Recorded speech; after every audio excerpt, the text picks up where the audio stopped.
청해부대 인질 구출 작전할까? 중동 전문가, 무력행동 어려워, 이슬람급.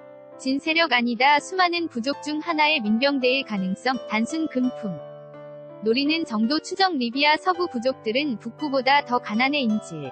영어 사용의 프레지던트 언급. 한국 정부에 메시지 보낸 것. 사건 발생이 금요일 오후 8시, 리비아의 휴일, 경비나 경호 허술할 거달. 고 계획적으로 노린 것. 2013년 에코트라 직원 납치된 적 있어. 리비아 총리마저 납치. 리비아에서 납치는 특이한 일 아냐. 동아건설 소속 물 관리하는 로컬 회사에 고용된 분. 리비아 부족까지 공 걸려 미치지 않아. 통제 안 돼. 청해부대는 해군 인질이 풀려났을 때 대비 차원 우리 정부 납치 인질범 협상 많은 경험 쌓였어. 필리핀에 서는 무기한 엠바고도 있었다. 우리 군 중동 국가 실전 경험 없어. 역 행동하긴 어려워. YTN 라디오 이동영의 뉴스 정면 승부 방송 FM 94.5 18시 10분에서 20시 방송일 2018년 8월 2일 목요일 대담 김영미 중동 문제 전문 PD 앵커 이동형 이하 이동형 어제 최강 병기 코너에서도 다뤄봤지만 우리 국민 한 사람과 필리핀인 세 사람이 리비아 무장 세력에 납치됐습니다. 리비아 매체 218뉴스가 동영상을 공개하면서 근 한 달 만에 억류사 실이 알려지게 됐는데요. 정부는 우리 국민의 안전 등과 연관된 사안이어서 보도 유예, 즉 엠바고를 내릴 수밖에 없었다고 했습니다. 사건 발생 직후부터 지금까지 무사 귀환을 위해 리비아 정부, 오반국들과 긴밀하게 협력하고 있음을 밝혔는데요. 여러모로 걱정되는 상황입니다. 중동에서 오랫동안 취재 활동을 해온 김영미 PD와 함께 해법을 고민해보죠. PD님 안녕 하세요. 김영미 중동 문제 전문 PD 이하 김영미. 네, 안녕하세요. 이동형 어제 공개된 동영상 보셨죠? 김영미. 네, 봤습니다. 이동형 어떤 부분을 중점으로 해서 보셨나요? 김영미. 일단 영어로 얘기를 하는 걸 보니 납치범들이 영어로 얘기하라고 시킨 것 같고요.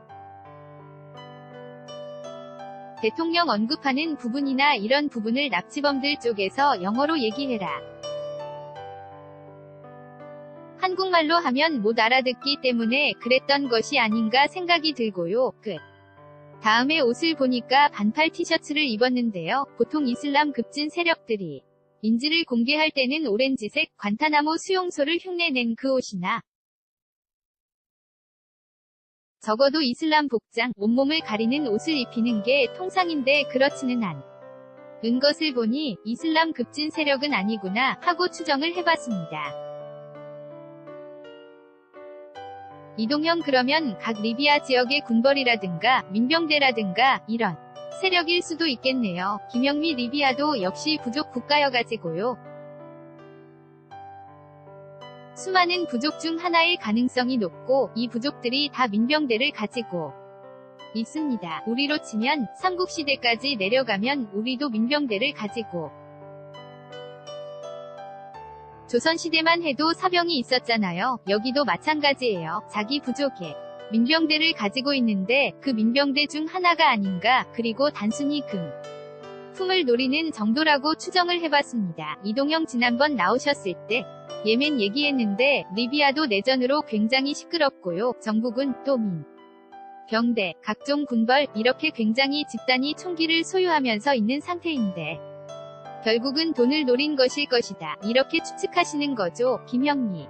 현재 리비아 경제가 굉장히 안 좋고요. 더군다나 가뭄도 많이 심해졌고 해서 아마 경제적으로 궁핍해진 민병대나 군벌들이 이런 계획을 세우지 않았나 생각이 드는데요. 지금 현재 리비아 서부 쪽에 있는 부족들은 북부 쪽에 있는 부족들보다 더 가난한 부족들이에요. 그렇다 보니까 아마도 경제적인 것을 노리고 납치를 하지 않았나 생각합니다. 이동형 대통령님. 제발 도와주세요. 했는데 여기에 나오는 대통령님은 글쎄요. 납치한 집단에서 시켰을까요? 아니면 본인이 했을까요? 김영미. 본인이 했으면 국말로 했을 가능성이 크죠. 그런데 영어로 했으니까 분명히 납치범들이 대통령을 언급하라고 한 것이고 본인들도 이 영상을 통해서 한국 정부에 이런 말을 하고 싶다는 납치범들의 메시지를 보내주고 싶은 거고요. 또 하나 영상이 나오게 된 배경이 그냥 사막인데요. 본인들이 어떤 건물이나 이런 곳에서 촬영을 하게 되면 위치를 알 수도 있잖아요. 그러니까 위치를 알리지 않고 하려고 한다는 것은 빨리 신속하게 자기들이 아무도 모르게 일을 빨리 진행하고 싶다는 메시지입니다. 이동형 지금 피랍된 지 한 3주 지났거든요. 보니까 턱수염을 많이 기른 모습이던데 화면으로 을 때 건강상에는 문제가 없는 것처럼 보이죠. 김영민의 전여건 강상에는 문제가 없어 보이는데 리비아 서부 쪽이 물도 많이 부족하고요. 음식도 풍족하지 않기 때문에 납치범들이 신경을 써서 음식을 준다고 하더라도 납치 기간이 길어지면 그것도 장담하기가 힘들죠. 이동형 7월 6일 오전에 발생했다. 계획된 납치일까요? 김영미 일단 사건이 발생한 날이 금요일 오후 8시입니다. 금요일 날은 리비아의 휴일이거든요. 우리로 치면 일요일 같은 날이라서 경비나 경호가 허술할 것이라고 추정되는 날이고요. 더군다나 아침 8시에 납치범들이 외국인 캠프 인질들이 원래 있었던 곳으로 쳐들어온 것을 보면 아마도 계획적으로 가장 경호가 허술한 시간을 노리지 않았나 하는 생각이 듭니다. 이동형 한국인을 노렸을까요? 아니면 그냥 민간인을 납치한다는 생각이었을까요? 김영미 가 그쪽에 있는 리비아 분들한테 물어봤는데 거기에 외국인 캠프가 있다는 사실은 어느 정도 다들 인지를 하는 것 같고요. 그 안에 어느 나라가 있는지에 대해서는 대부분 잘 모릅니다. 그래서 일단 가서 무작위로 외국인처럼 생긴 사람들을 다 데리고 오지 않았나 하는 생각이 듭니다. 리비아에 가면 한국 사람 얼굴이 굉장히 티가 나거든요. 그래서 무작위로 갔다가 한국 사람까지 같이 납치를 하지 않았나 생각합니다. 이동형 전에도 있었나요? 이런 무장 민병대에 의한 지금은 확실히 무장 민병대인지는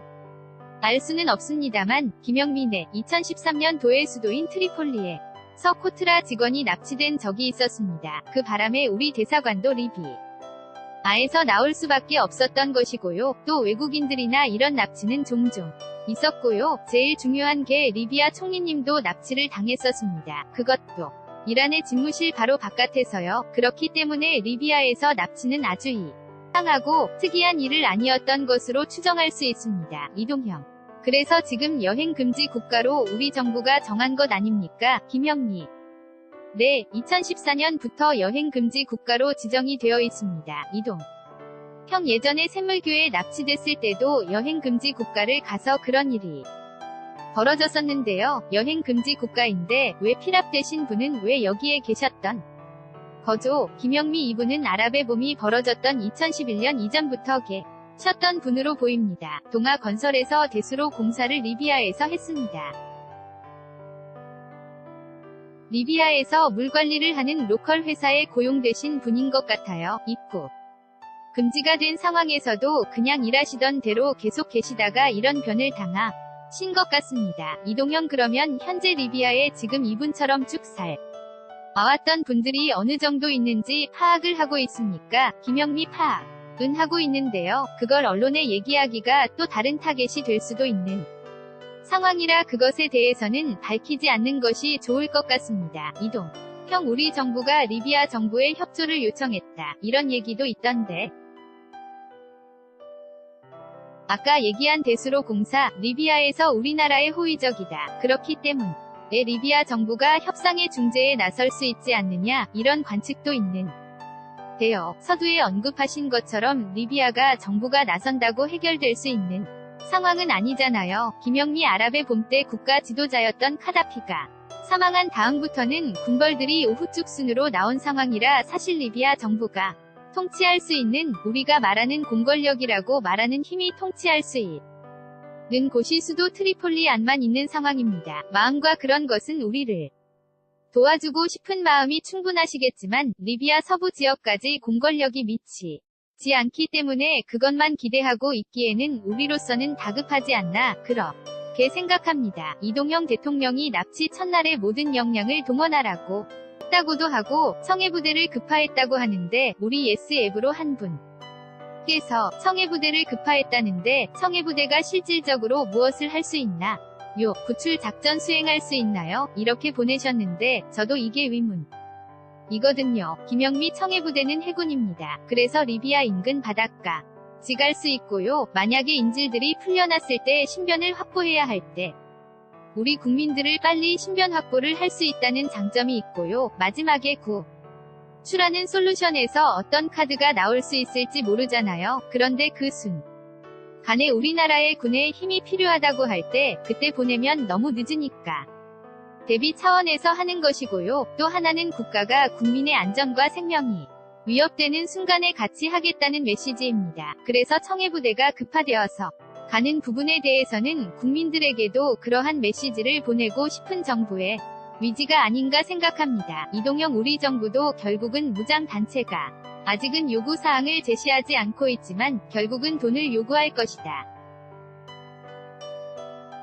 이렇게 보고 있는 것 같아요. 그런데 문제는 기본적인 우리 정부의 입장은 무장단체에서 납치를 대가로 돈을 요구하는 것은 받아주지 않는다. 이거지 않습니까? 그러면 어떻게 우리 국민을 데리고 올 수 있을까요? 김영미 일단 형식적이라고 표현할 수밖에 없지만 그래도 리비아 정부가 있지 않습니까? 그래서 몸값 협상이라든가 그런 것에 있어서 리비아 정부가 반드시 필요한 거죠. 또한 이 사람들이 같은 리비아 국민이기 때문에 우리가 직접적으로 주고 받는 그런 상황까지는 안 갈 수도 있고요. 그런데 납치범들이 한국인에게 당신 대통령을 언급하라는 것은 우리는 한국 정부와 다이렉트로 상대하겠다는 메시지거든요. 그래서 이 부분에 대해서는 조금 더 많은 지혜가 필요할 것 같고요. 제일 중요한 것은 국민의 생명이기 때문에 그 부분에 대해서는 정부도 최선을 다할 것이라고 생각합니다. 동영 지금 3주가 지났는데 그동안 정부는 뭐 했느냐 이런 비판도 있기는 합니다만 물밑에서 어떤 일이 벌어지고 있는지는 저희는 알 수 없는 거잖아요. 예를 들어 샘물교 사태 때도 우리 국정원 직원이 직접 협상하기도 했었고요. 나중에 그 직원의 얼굴을 노출해서 논란이 됐습니다만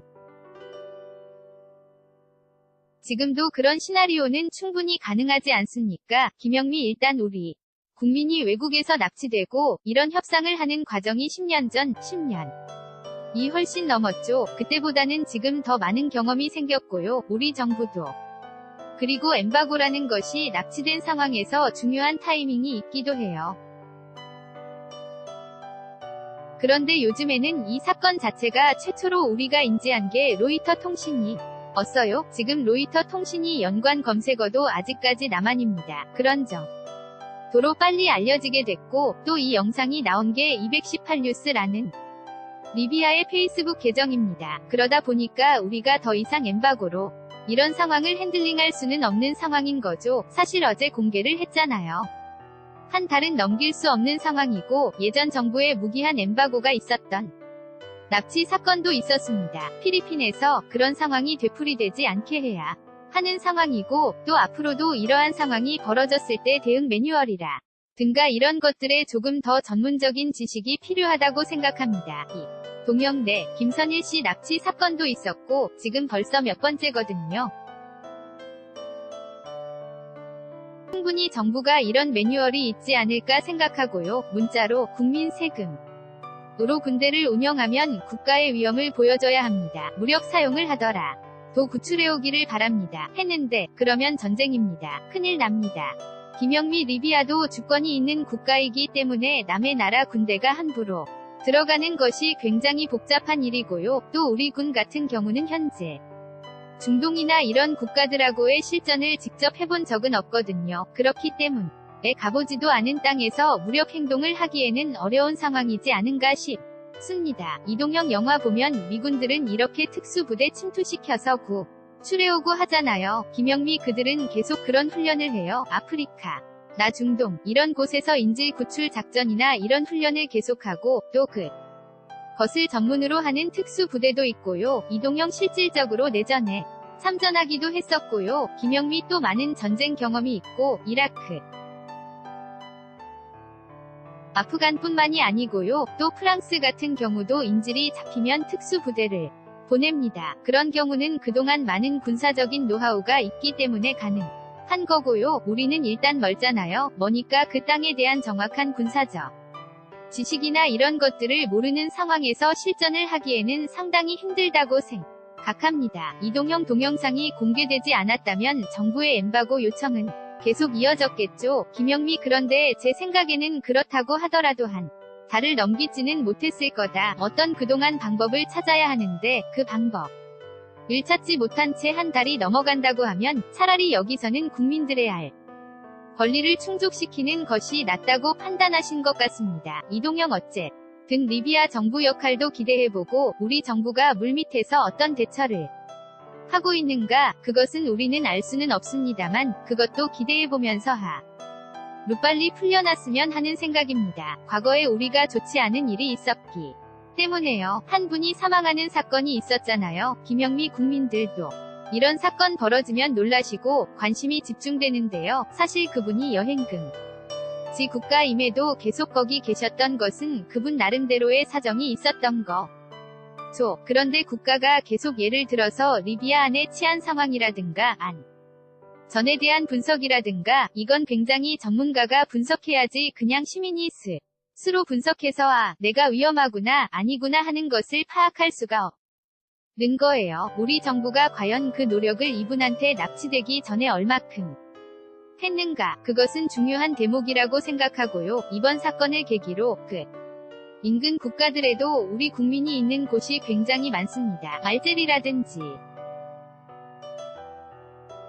사하라 밑이라든지 이런 곳에도 알카에다나 이런 단체들이 많이 있기 때문에 이런 쪽에 계시는 소수의 국민들의 안전과 생명에도 우리 정부가 각별히 주의를 기울여 주셨으면 하는 바람입니다. 이동형 제가 아까 국정원을 언급한 것은요. 정말 국정원이 나설 때가 이럴 때거든요. 그동안 국내 정치 개입하고 민간인 사찰하고 이런 것 하라고 세금 준 것 아닙니다.